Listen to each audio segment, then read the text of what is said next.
नमस्कार दोस्तों, दिन भर की सभी बड़ी खबरें आप लोगों के लिए लेकर के आए हैं, जहां पर दोस्तों एक एक करके चलेंगे। सभी बड़ी जानकारियां आप तक आगे इसी वीडियो में पहुंचाएंगे। लगातार हमारे साथ दोस्तों आगे इसी वीडियो में बने रहिएगा। खबरों की तरफ बढ़ने से पहले अगर आप लोग हमारे यूट्यूब चैनल पर नए हैं तो दोस्तों चैनल को अभी सब्सक्राइब कीजिएगा, और अगर आप लोगों को आगे ये वीडियो पसंद आए तो एक प्यार वाला एक वीडियो को जरूर ही कीजिएगा। दरअसल दोस्तों पहली बड़ी खबर बताते चले, दिल्ली पुलिस के जवान की शर्मनाक हरकत, नमाज पढ़ रहे लोगों को लात मार करके हटाया है। सोशल मीडिया पर वीडियो हो गया है तेजी से वायरल, जिसके बाद हड़कंप मचा हुआ है। और वहीं लोग यहां पर मांग कर रहे हैं उस पुलिस वाले को गिरफ्तार करने की और उसको तत्काल प्रभाव से बर्खास्त करने की। दिल्ली पुलिस को तत्काल इन पुलिस वालों पर कार्रवाई करनी चाहिए। नमाजियों से इस तरह का सलूक कदापि उचित नहीं है और इसकी जितनी भी निंदा की जाए वो कम ही है।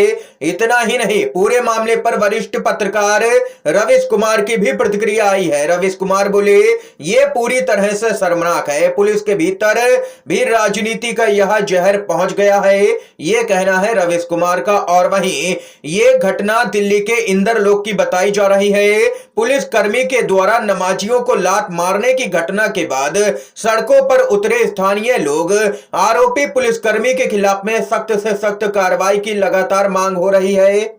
दोस्तों अगर आप लोग भी दिल्ली पुलिस के इस जवान की गिरफ्तारी की मांग करते हैं तो कमेंट बॉक्स में कमेंट जरूर ही कीजिएगा। दिल्ली पुलिस अरेस्ट करो इसको। दरअसल दोस्तों इसके साथ ही जो अगली बड़ी अपडेट आ रही है बताते चलें, उद्धव ठाकरे ने नितिन गडकरी को दे दिया है खुला ऑफर, बीजेपी छोड़ करके एमवीए से लड़िए लोकसभा का चुनाव। जी हां दोस्तों, बीजेपी में मचा हड़कंप, महाराष्ट्र की राजनीति से बड़ी खबर सामने आई है। उद्धव ठाकरे ने केंद्रीय मंत्री नितिन गडकरी को खुला ऑफर दे दिया है। उन्होंने उनसे बीजेपी छोड़ करके एमवीए में आने और चुनाव लड़ने के लिए न्योता दिया है। उद्धव ठाकरे ने कहा है कि दिल्ली के सामने किसी भी कीमत पर मत झुकिए। बताते चलें, उद्धव ठाकरे ने कहा है कि बीजेपी की लिस्ट सामने आ गई है। अनेक नाम सामने हैं जिन कृपा शंकर सिंह पर बीजेपी ने भ्रष्टाचार का आरोप लगाया था, उनका नाम भी पीएम मोदी के साथ में लिस्ट में है। लेकिन नितिन गडकरी, जिन्होंने इतने सालों तक महाराष्ट्र में बीजेपी के लिए आधार तैयार करने का काम किया, उनका नाम उनके साथ में नहीं है वहां पर लिस्ट में। ठाकरे ने कहा है कि गडकरी जी बीजेपी छोड़ दीजिए, हम आपको एमबीए से चुनाव जितवा करके लाएंगे। गडकरी जी उनको दिखाओ कि महाराष्ट्र क्या है। महाराष्ट्र कभी दिल्ली के आगे नहीं झुका, ये कहना है उद्धव ठाकरे का। और वहीं इस मामले में एनसीपी की नेता सुप्रिया सुले की भी प्रतिक्रिया सामने आई है। सुप्रिया सुले ने कहा है कि नितिन गडकरी एक पार्टी के नेता नहीं बल्कि पूरे देश के बड़े नेता हैं, कभी बदले की भावना से राजनीति नहीं की है उन्होंने। उनकी खासियत है कि जब भी कोई सांसद उनके पास में अपने लोकसभा निर्वाचन क्षेत्र के लिए फंड की मांग करता है तो बिना सोचे समझे फंड उपलब्ध करवाते हैं। सुप्रिया सुले ने आगे कहा है कि बीजेपी के साथ हमारे वैचारिक मतभेद हैं, लेकिन नितिन गडकरी साहब के लिए मन में सम्मान है क्योंकि उन्होंने कभी इस रिश्ते में कठोरता नहीं लाई है, बदले की भावना से कभी भी राजनीति नहीं की है। ये यहां पर खबर सामने निकल के आई है। बताते चलें कि यहां पर उद्धव ठाकरे गुट का दावा है कि नितिन गडकरी नाराज चल रहे हैं क्योंकि पहली लिस्ट में उनका नाम शामिल नहीं किया गया। इसीलिए यहां पर उद्धव ठाकरे ने सीधे तौर पर नितिन गडकरी को खुला ऑफर दे दिया है और एनडीए से चुनाव लड़ने का भी न्योता दिया है उद्धव ठाकरे ने। गोदी मीडिया का एंकर सुरेश चौहान के ने यहां पर एक ऑनलाइन सर्वे किया है जिसमें उसको फजीयत का सामना करना पड़ा है। जी हां दोस्तों, बताते चलें, सुरेश चौहान के ने यहां पर ट्वीट किया और पूछा कि प्रधानमंत्री के रूप में 2024 के लिए आपकी पसंद कौन है। ऑप्शन दिए गए नरेंद्र मोदी, राहुल गांधी, नीतीश कुमार या ममता बनर्जी।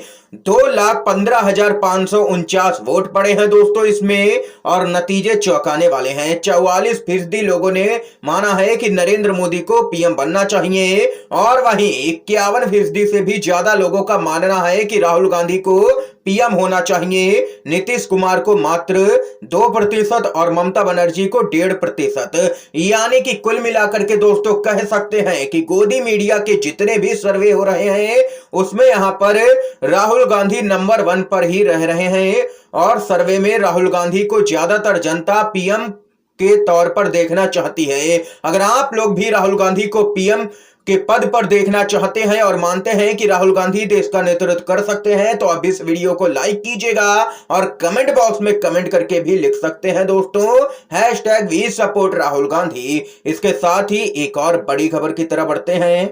बीजेपी सांसद की टिकट कटने के बाद यहां पर बगावत हो गई है। भाजपा के सांसद बागी भीड़ जुटा करके कर दिया है खुला ऐलान। आप लोगों को बताते चले भाजपा की ओर से 195 सीटों पर उम्मीदवारों का ऐलान किया जा चुका है और जल्द ही दूसरी सूची जारी करने की तैयारी है। पहली लिस्ट में जिन सांसदों का टिकट काटा गया है उनमें एक ने तो खुले तौर पर बगावत का बिगुल फूंक दिया है।